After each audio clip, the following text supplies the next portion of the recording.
You've taken the painkillers, haven't you? So you shouldn't be in pain anymore, right? Then, go ahead and vacuum.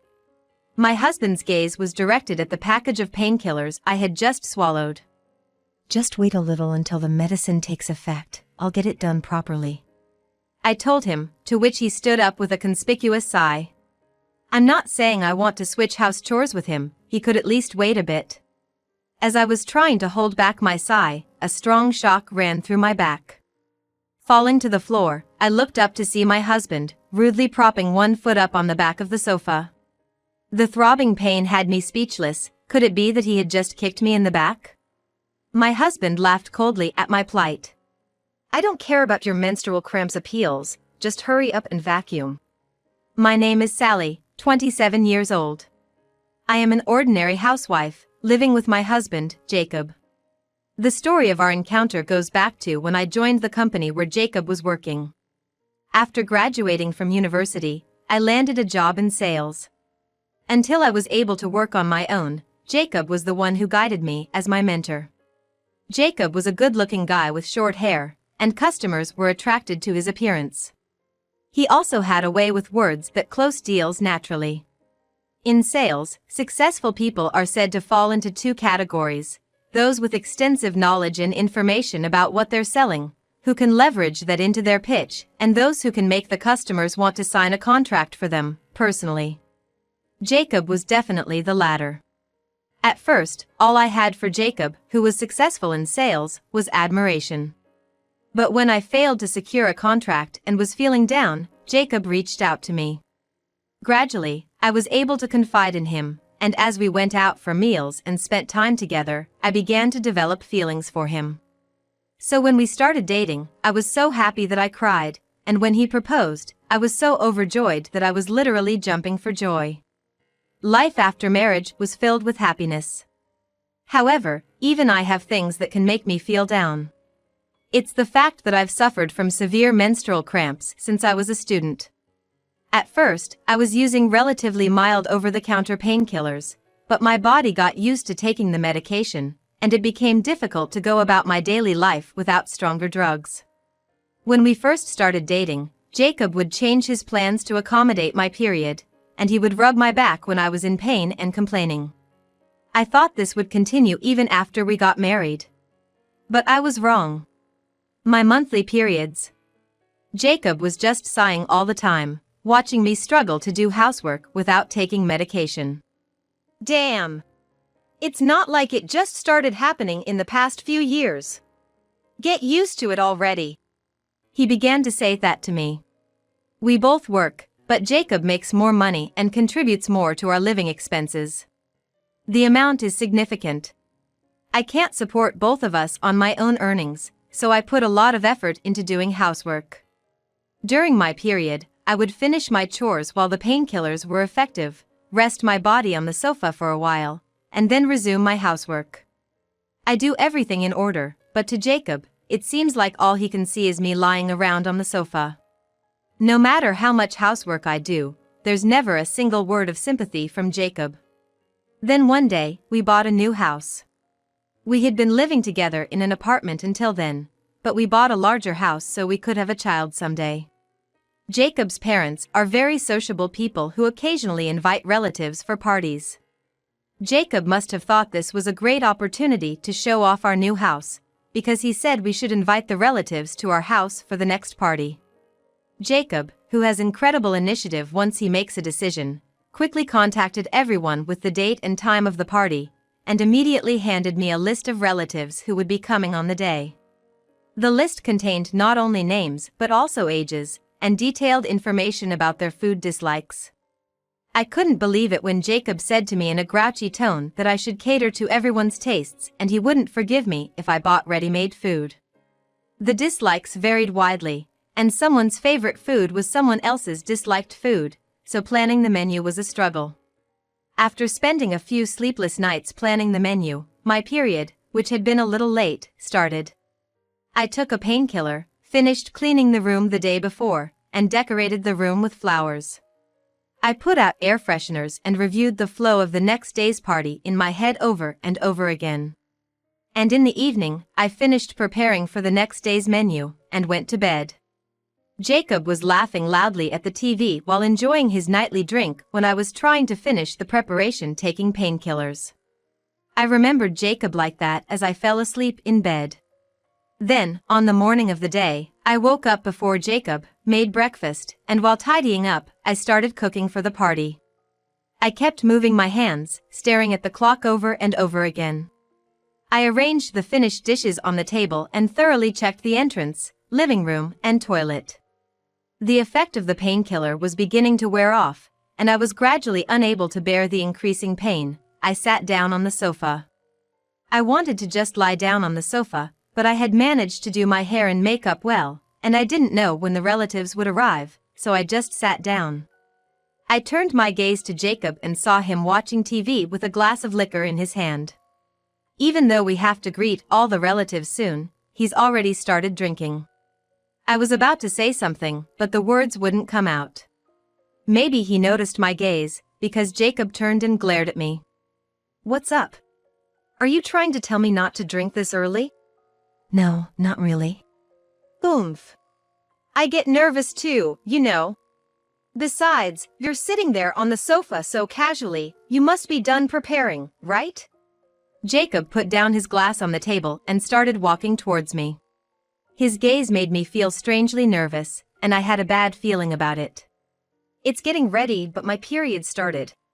I've taken painkillers, but they seem to be wearing off, so I'm taking a little break. I'll get better soon." At my words, Jacob sighed heavily and glared at me. "Don't play the victim because of a little stomachache. My mom never did such a thing." Just after he said that, I thought Jacob was circling behind me when suddenly I was kicked in the back and fell from the sofa to the floor. By the time I understood in my head that I had been kicked in the back, I was already on the floor. It seemed to take a long time to realize what had happened. Ignoring me, Jacob flopped down on the sofa and unbelievably began playing a game on his smartphone. I had no idea what was going on or what the situation was. But I knew one thing: Jacob was enjoying his game, laughing without a single word of apology. As I tried to get up and leave, Jacob suddenly fell to the floor. I quickly looked up to see why Jacob had fallen, and there was Jacob's father, my father-in-law, standing behind the sofa. My father-in-law looked quite angry, and I couldn't look away from him. "What's going on?" Jacob, not understanding the situation, seemed flustered as he checked the sofa. "Oh, Dad. Did you just push me?" While picking up his phone that fell on the floor with him, Jacob asked my father-in-law. "I didn't just push you, I shoved you." "Huh? Why would you?" "Hey, are you serious? What do you think you're doing, kicking someone in the back? Especially Jacob, she's your wife." Jacob seemed a little taken aback by my father-in-law's anger. "Well, you know, I was drinking and got a bit carried away." He tried to reply, but my father-in-law must have glared at him for trying to brush it off with such an excuse. "Don't blame it on the alcohol. No matter what, a man should never hit a woman." "What do you mean, no matter what?" "It's just a form of discipline." "Discipline?" "Yeah."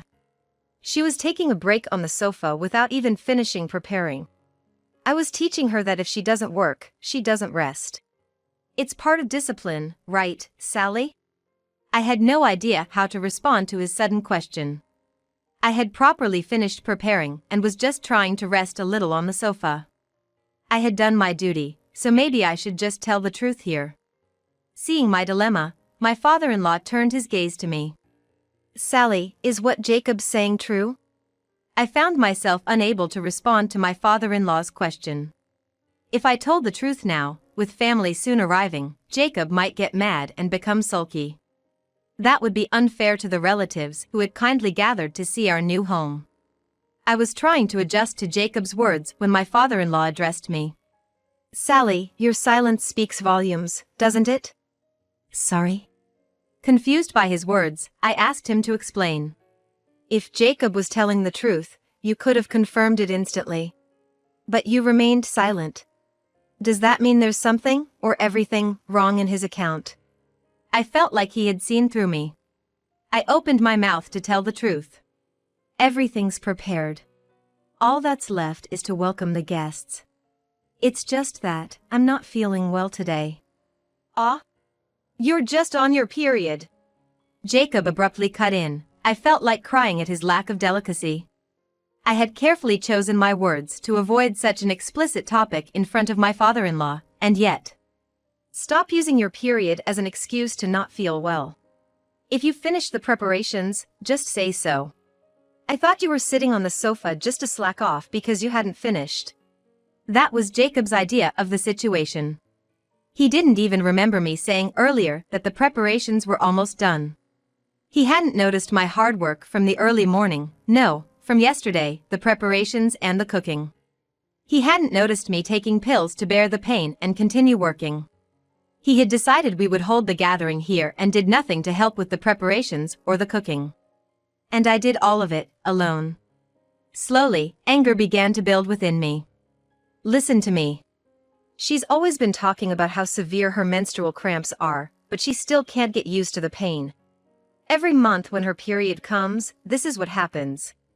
Dad, my mom wasn't like this, right?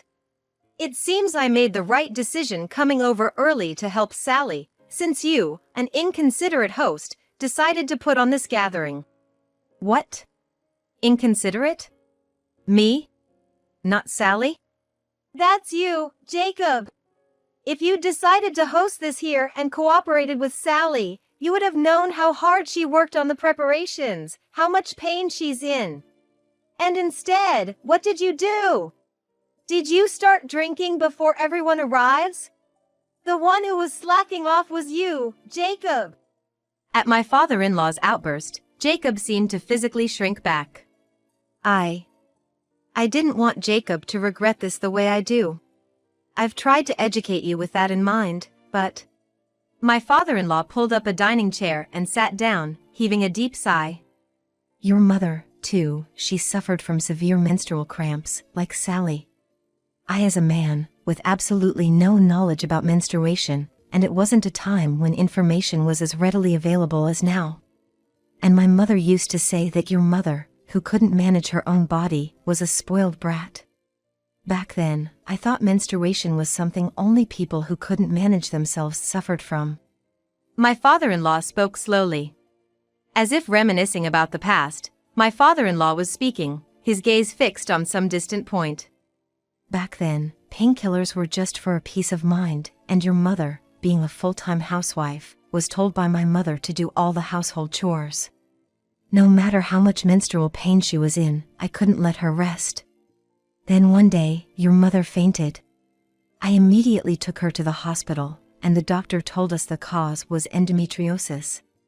Because of that, the dream your mother had of giving you siblings, it became impossible. Jacob was listening and staring at my father-in-law's face. Each person's body is different, and not everyone will have the same experiences. But if you ignore severe menstrual pain, it can lead to illness. Your mother did get sick. She was dealing with household chores, raising children, caring for her in-laws, and living with an inconsiderate husband. She had many sources of stress. She ended up infertile and couldn't get pregnant as she had hoped. I blamed it on the times and blamed my mother. But I was wrong. It was my responsibility to understand. It's a pain that we men can't experience, so I should have properly listened to your mother and accepted her as she was. I failed to do that. It was my fault. I regret not challenging my mother's views and remaining ignorant even now. My father-in-law spoke in such a somber tone, gently supported by my mother-in-law. I was only able to nod to my mother-in-law, who just appeared having a sad smile on her face. You did your best to understand me, didn't you? Despite your demanding job, you even helped out with household chores. And to think that you cut ties with your own parents for me. My mother-in-law looked at my father-in-law with kind eyes. Of course I did. I didn't want to burden you any more than I already had. I wanted the three of us to live happily. So, that's why I did what I did. But, cutting ties with my parents was a big decision. I wanted to avoid having to make such big decisions. That's why I've always tried to teach you, Jacob, hoping that you wouldn't make the same mistakes as I did. But it seems that I wasn't able to convey that to you at all." Unable to bear the heavy atmosphere, Jacob interjected with a conspicuously upbeat tone. "Hey, don't you think you're being a bit too dramatic, Dad? In my memory, sure, there were times when Mom was really unwell and had to lie down, but I don't remember her ever having to lay down because of something as minor as her period. Is this some kind of nostalgia bias? Are you maybe just assuming it was harder than it really was?" My mother-in-law's hand, which was resting on my father-in-law's shoulder, quivered slightly. With a gentle pat on her hand, my father-in-law shot Jacob a stern look. "You just forgot." Of course, as a mother, they'd want their child from worrying. She tried her best not to let you see. But if it were just a matter of gritting your teeth and bearing it, it wouldn't be a disease. Your mother did have to lay down because she was suffering from period pain. I remember you coming home from school and saying that she was asleep again. I remember having a frank discussion with you about it. She wasn't just skipping out on responsibilities, she had no choice but to lay down because she was unwell. It seems you didn't even notice that. You weren't looking at Sally, and you weren't looking at your mother either." Upon hearing Jacob's, no, their son's words, my father-in-law was visibly disheartened. I was at a loss for words, unsure of what to say or whether it was even appropriate to interrupt the tension. Just then, someone knocked at the door. Looking at the clock, it was 5 minutes before the time we had agreed upon, and as I clutched my aching stomach, I hastily answered someone. As expected, it was a relative. I quickly replied and dashed to the front door. Upon opening the door, all of our relatives were there, holding a bouquet of flowers arranged as a housewarming gift. I thanked them, laid out guest slippers for them, and led them politely into the living room. When all the relatives entered the living room, the atmosphere was still tense between Jacob and my in-laws. The relatives exchanged glances with each other. "What's going on here?" One of the relatives asked my father-in-law. "Thanks for coming to Jacob's housewarming party. We were just in the middle of a little argument, so I apologize for the tense atmosphere." What? Does arguing always result in such a mess of the sofas and cushions?" "Well, Jacob here thought Sally was just slacking off when she was actually resting on the sofa because she wasn't feeling well. He pushed her off the sofa, so I was scolding him." At my father-in-law's words, all the relatives' faces turned to disbelief, and a younger-looking woman among them came over to me. "Are you okay? You must be tired from all the preparations." When asked, I shook my head a few times.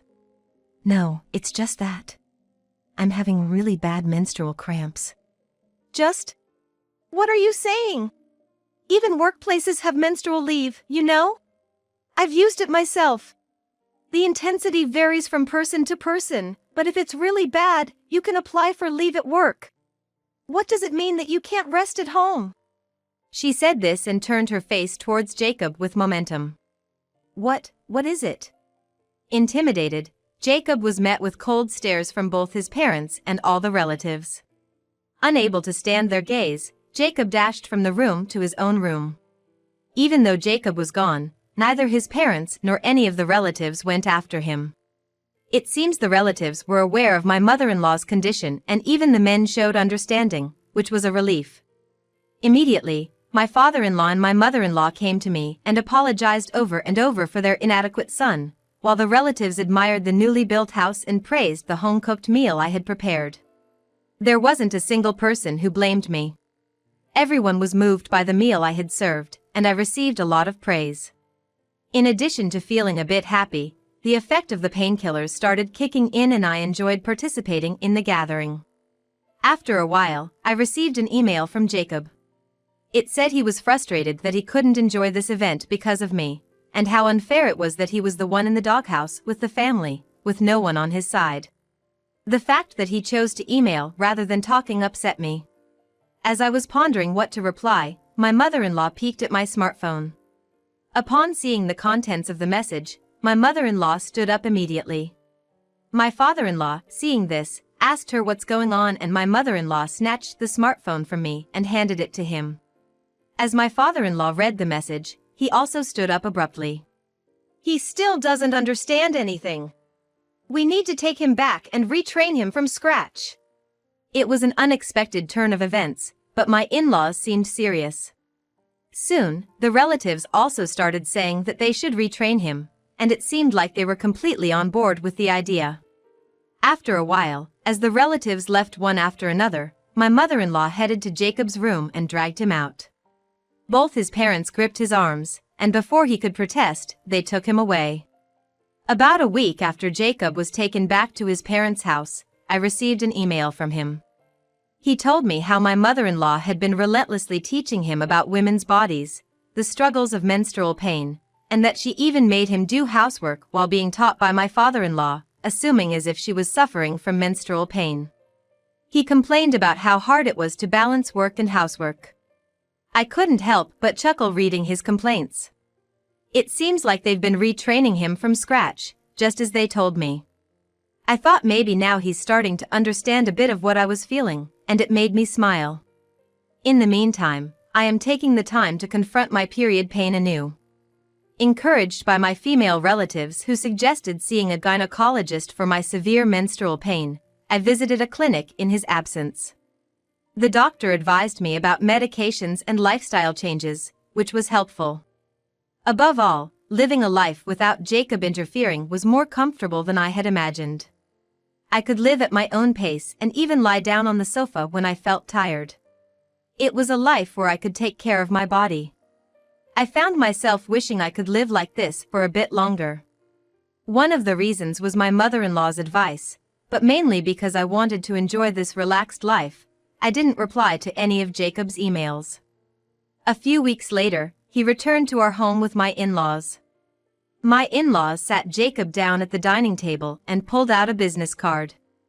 It was a contact number of a lawyer, and I was shocked, thinking we were getting divorced right here and now. I was slightly overwhelmed, but my father-in-law spoke up quietly. "Sally, if he ever behaves in an unacceptable manner towards you again, feel free to contact this person for divorce." The look in my father-in-law's eyes was serious, and so was Jacob's. During the time we were apart, it seems Jacob had quite a serious talk with my in-laws and promised to change his behavior. Since then, Jacob has kept his promise without breaking it, no longer acting arrogantly, and even willingly doing the housework, especially when I'm having a hard time with my period. His comments belittling my period and its pain have also gradually disappeared. Finally, I was able to settle into a calm life with Jacob, which was a great relief for me. From now on, I plan to live sensibly, taking good care of my body and maintaining my health.